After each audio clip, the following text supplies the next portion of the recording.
সকালের সূর্য উঠেছে, চারপাশে পাখির কলরব। এক গাছে বাসা বানিয়ে থাকে টুনা আর টুনি, খুব ভালো বন্ধু। টুনি, আজ আকাশটা কত সুন্দর, চল না একটু ঘুরে আসি। চলোই না, দেখি কে আগে উড়ে যায়। উড়তে উড়তে তারা পেয়ে গেল একটা পাকা লাল ফল। দুজনেই চায় সেই ফলটা আগে খেতে। এই ফলটা আমি আগে দেখেছি, এটা আমার। না, আমি প্রথমে দেখেছি, তাই এটা আমার। দুজনের ঝগড়া এতটাই বাড়ল যে ফলটা নিচে পড়ে গেল। ফলটা মাটিতে পড়তেই নিচ থেকে একটা বিড়াল লাফ দিয়ে ধরতে এলো। ওহ না, পালা টুনা, নিচে বিড়াল।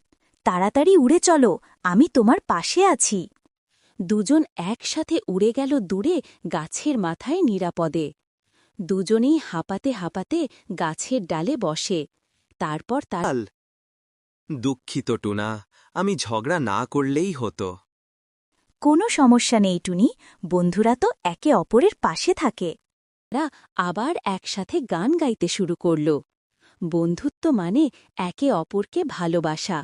একটু ছাড় দিলে সম্পর্ক আরও মজবুত হয়। টুনা আর টুনি সেটাই শিখে নিল।